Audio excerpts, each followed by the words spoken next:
샬롬 출애굽기 강의 24번째 찬양함으로 시작합니다. 날 구원하신 주 감사.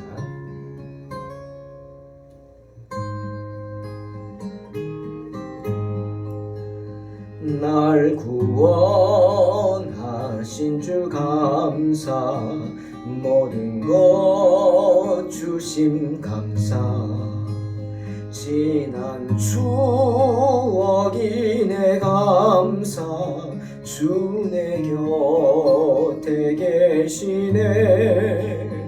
향기로운 봄철의 감사, 외로운 가을 날 감사. 사라진 눈물도 감사. 나의 영혼 평안에 응답하신 기도 감사. 거절하신 것 감사. 헤쳐나온 풍랑 감사. 모든 것 채우시네. 아픔과 기쁨도 감사. 절망 중 위로 감사. 증량 못다른 애 감사. 크신 사랑 감사해.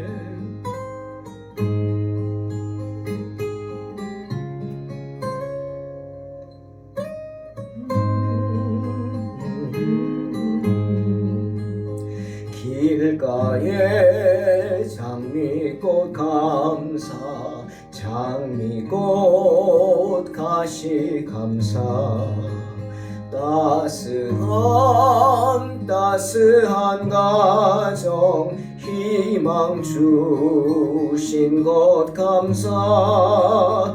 기쁨과 슬픔도 감사. 하늘 평안을 감사. 내일의 희망을 감사. 영원토록 감사해. 내일의 희망을 감사. 영원토록 감사해.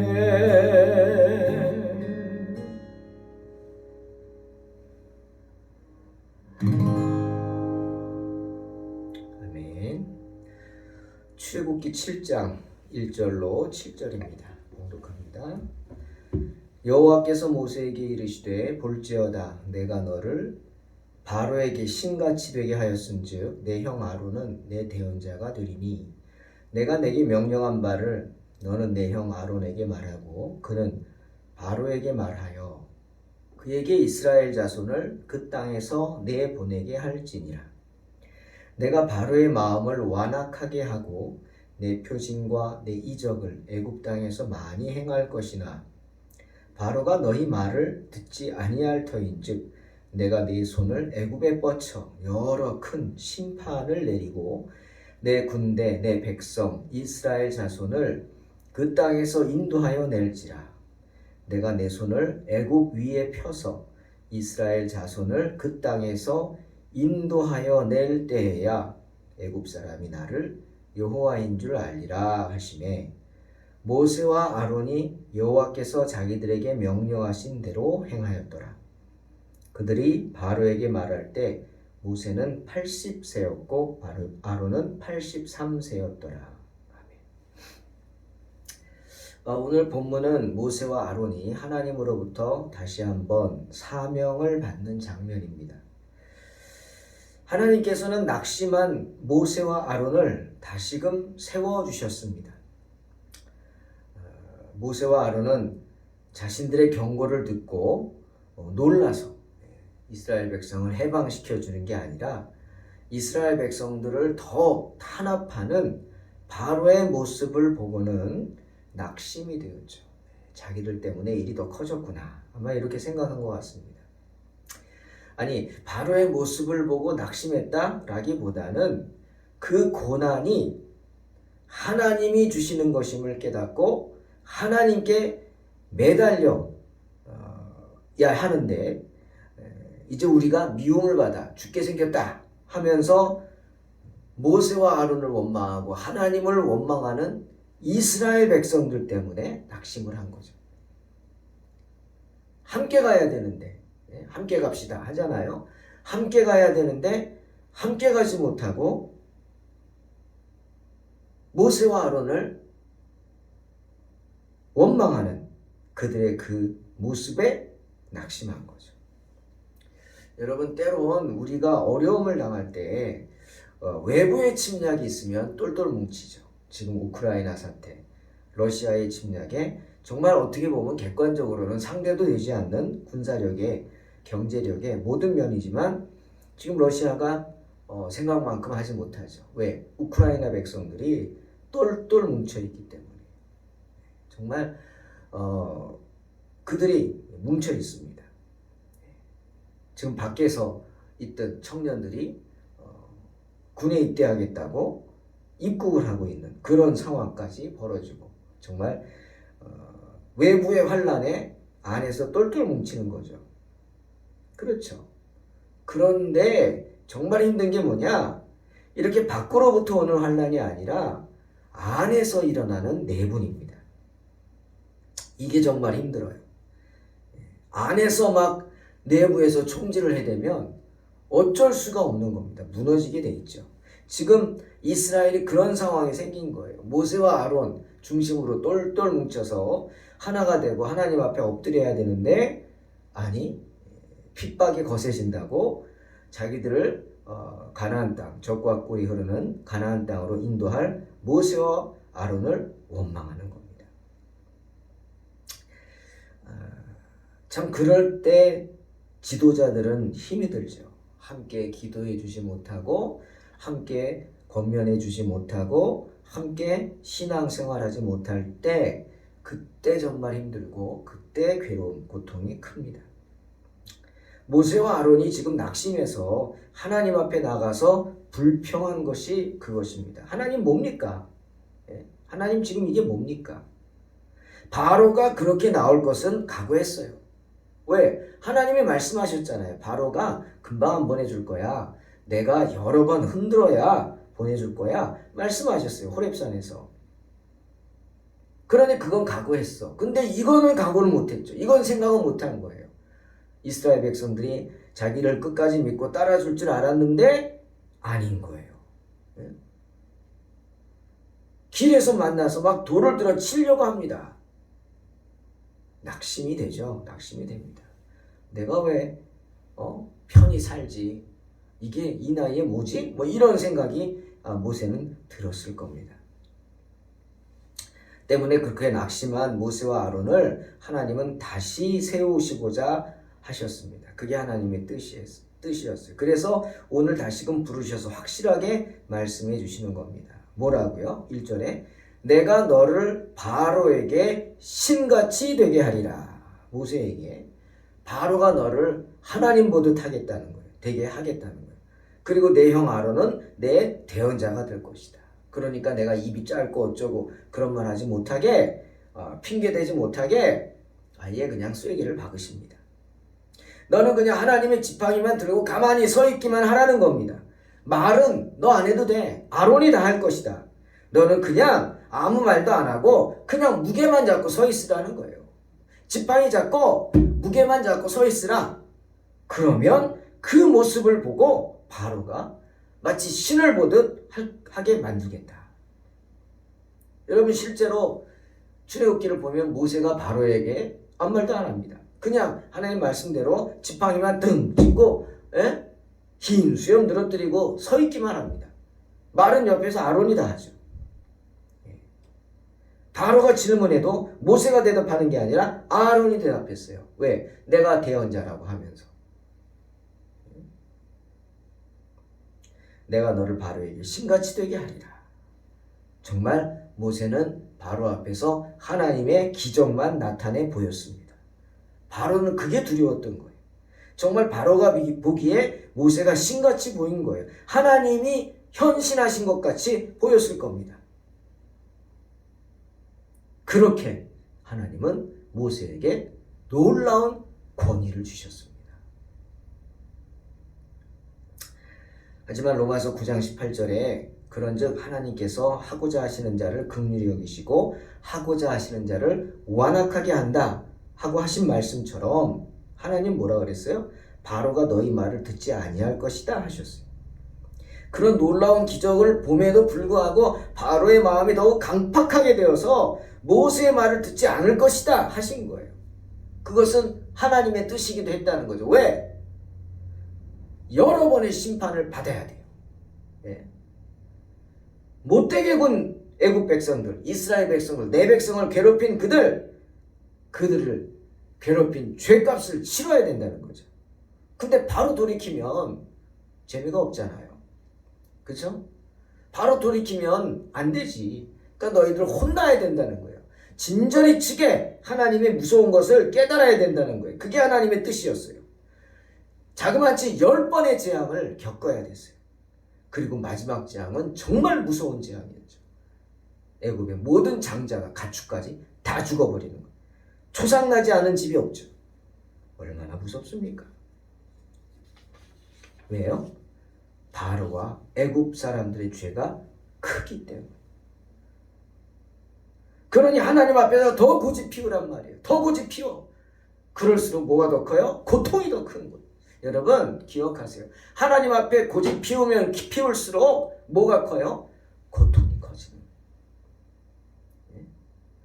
그러니까 꺾이는 거예요. 꺾이는 거예요. 고집을 피우면 확 꺾여서 꼬꾸라지게 돼 있는 거예요.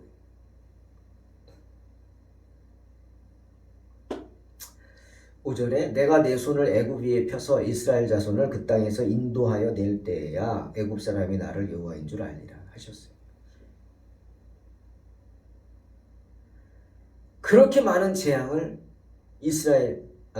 애굽에 퍼본 이유는 그로 인해서 애굽인들이 하나님 두려워하고 하나님의 백성들을 더욱 두려워하게 하시기를 원했기 때문에 하나님이 어떤 분인지 알라는 거예요. 그리고 너희가 그토록 부려먹은 430년간 부려먹은 이스라엘 백성이 어떤 민족인지 확실히 알라는 겁니다. 그렇게 못 나가게 붙잡던 애굽인들이 나중에는 어떻게 해요? 사정하지 않습니까? 제발 나가달라고 사정하다시피. 그뿐입니까? 예? 세상 사람들이 뭐 액땜한다 그러죠. 그런 거예요. 정말 애굽인들이 이스라엘 백성들이 원하는 것. 하나님 그랬죠. 빈손으로 내보내지 않는다. 여러분 정말 이 복된 말씀입니다. 하나님은요. 당신의 백성을 어디서든 빈손으로 쫓아내지 않는 줄로 믿으시기를 주의 이름으로 축원합니다. 애굽인들에게 무엇이든지 달라고 요구하라 그랬어요. 하나님이. 너희 빈손으로 안 내보내니까. 다 버리고 가는 것 같죠. 집도 땅도 물건들 좋은 거 어떻게 들고 가겠어요. 피난 가는데. 아니 더 좋은 걸 주겠다. 그래서 애굽 사람들이 정말 제발 나가달라고 사정하듯이 뭔가 귀한 걸 주면은 그만큼 자기들한테 어떤 그런 재앙이 떨어지지 않을 것이다 이렇게 생각한 거죠. 그래서 출애굽기 12장 36절에 여호와께서 애굽 사람들에게 이스라엘 백성에게 은혜를 입히게 하사 그들이 구하는 대로 주게 하심으로 그들이 애굽 사람의 물품을 취하였더라.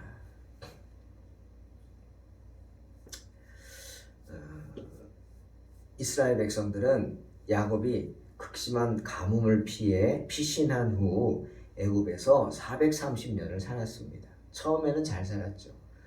대접받으며 살았죠. 왜? 총리가 요셉이니까. 가족이 갔잖아요. 처음에는 야곱의 가족, 즉 요셉의 형제들이 갔어요. 많았지만 70명이 갔단 말이에요. 하지만 애굽의 총리 요셉이 죽은 후에 성경은 요셉을 모르는 왕들이 들어섰다 표현합니다. 이것은 요셉의 은혜를 모르는 왕들이 들어서면서 거의 400년 가까운 시간을 애굽의 종처럼 이스라엘 백성들은 지냈을 것입니다. 그런데 애굽에서의 생활은 풍족했기 때문에 예? 종이지만 잘 먹고 잘 살았단 말이에요.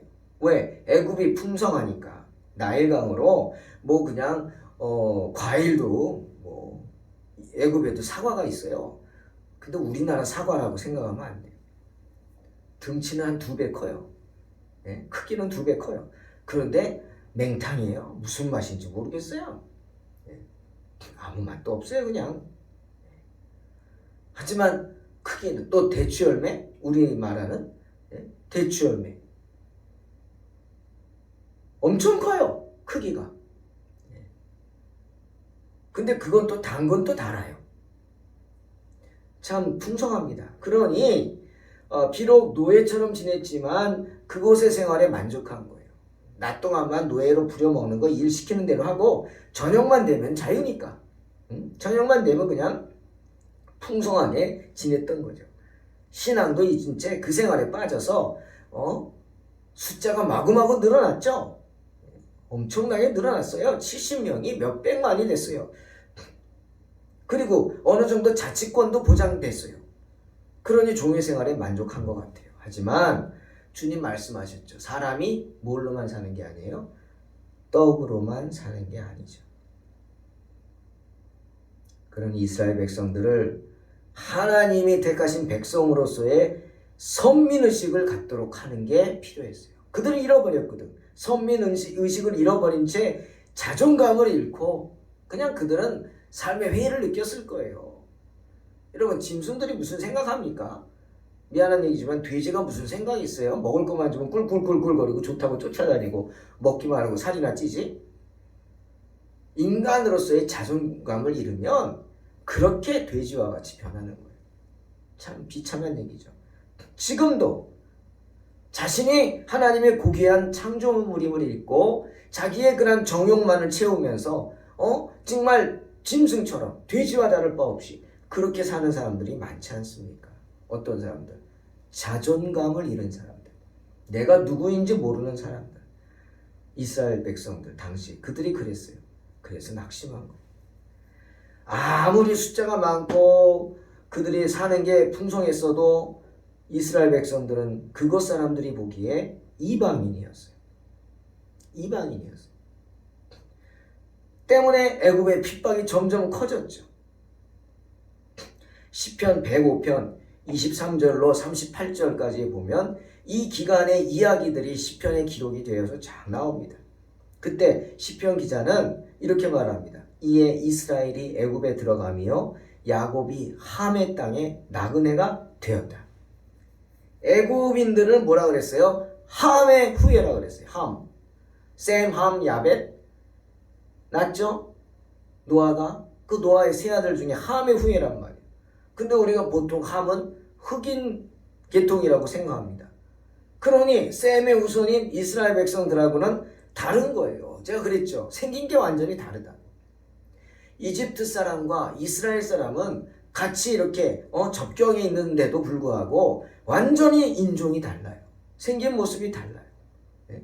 이스라엘 사람들은 셈 후손으로 어떻게 보면 이란 그쪽하고 좀 비슷하게 코도 매부리 코에다가 얼굴 이목구비도 막 그렇게 한데 함의 후손 애굽 사람들은 그렇지 않아요. 등치는 크지만 피부도 구릿빛이고 예? 그쪽에 흑인 계통에 더 가깝게 볼 수 있어요. 다른 거예요. 그러니 완전히 이방인이죠. 그들이 보기에. 처음엔 물도 풍부하고 땅도 비옥하고 그러니 광야에만 있던 이스라엘 사람들은 그곳이 천국처럼 생각됐을 수도 있어요. 하지만 애굽에서의 삶은 점점 고난의 연속이었어요. 왜? 사람이 떡으로만 살 수 있는 게 아니기 때문이죠. 그럼 무엇으로 삽니까? 말씀으로 사는 거예요. 주님이 그랬죠. 여호와의 말씀으로 산다. 그 뜻은 뭐냐? 하나님을 예배함으로 사는 겁니다. 즉 영적인 문제를 해결하고 살아야 된다 이거예요. 그 영적인 갈등이 그들을 울부짖게 만들었고 소망을 품게 했고 결국 영생의 길로 인도한 것입니다. 때문에 모세를 가라 그랬을 때 걱정하던 것과 달리 그 사람들이 이미 영적인 갈증에 시달리고 있었기 때문에 준비가 돼 있었어요. 그래서 모세가 가서 하나님의 말씀이다 할 때 모두 토달지 않고 순종하고 엎드린 겁니다. 때가 되었기 때문이죠. 하나님은 그런 백성들을 내 군대다, 내 백성이라고 분명히 말씀하십니다. 즉 하나님이 책임져 주시는 백성이라는 거예요. 그들이 하나님을 버리지 않는 한, 그들이 하나님을 배신하지 않는 한 하나님은 절대로 그들을 버리시지 않습니다.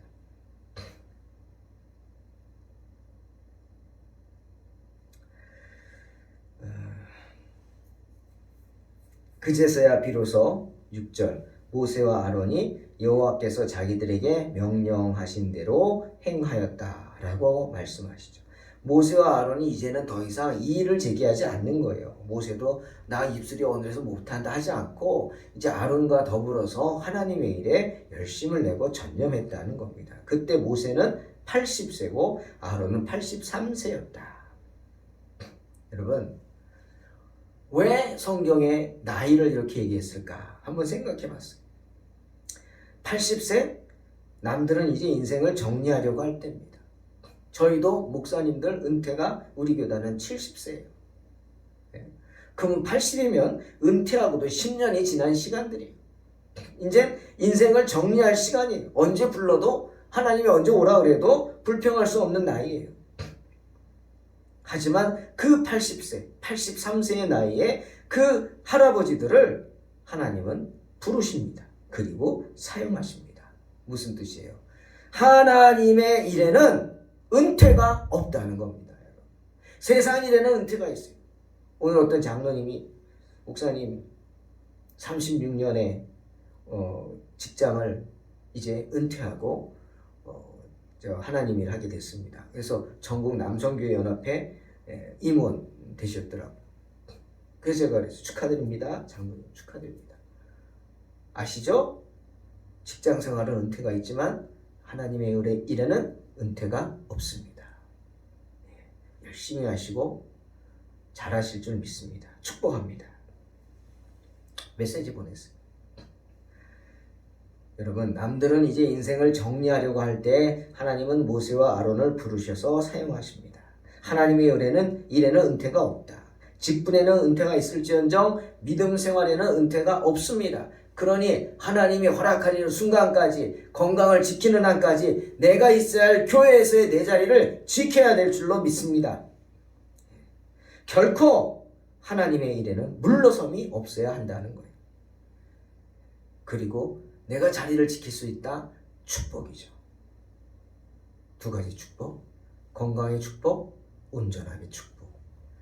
정신이 온전해야 예배드릴 수 있습니다. 그러니 교회에 나올 수 있다는 것이 축복입니다. 또 시간을 내서 마음을 모아서 이렇게 방송으로 예배를 드릴 수 있다는 것도 하나님의 은혜요 축복인 줄로 믿습니다. 그러니 언제 어느 때든지 주님 부르심에 순종할 수 있도록 준비되는 복된 성도들이 되시기를 주의 이름으로 축원합니다. 기도하겠습니다. 하나님 감사합니다. 언제 어디서나 주의 음성을 듣는 복된 성도들 되게 하여 주시옵소서. 주님의 은혜로만 삽니다. 하나님이 불러주시고 하나님이 세워주셔야 하나님이 할 수 있습니다. 주님, 저희들 붙잡아 주셔서 언제나 주의 은혜에 감사하며 불평하지 않고 맡겨진 직분에 충성하는 복된 성도들 되게 하여 주시옵소서. 직장에는 또 직분에는 은퇴가 있지만 하나님의 일에는 은퇴가 없을 줄 압니다. 믿음으로 승리하게 하여 주시옵소서. 예수님의 이름으로 기도하옵나이다. 날 구원하신 주 감사, 모든 것 주신 감사, 지난 추억이네 감사, 주 내 곁에 계시네, 향기로운 봄철의 감사, 외로운 가을 날 감사, 사랑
주께서 인도하시니 두려움 없네. 또 감사해. 고통이 찾아올 때에 주께서 지켜주시니 승리하리라. 나의 모든 생활 속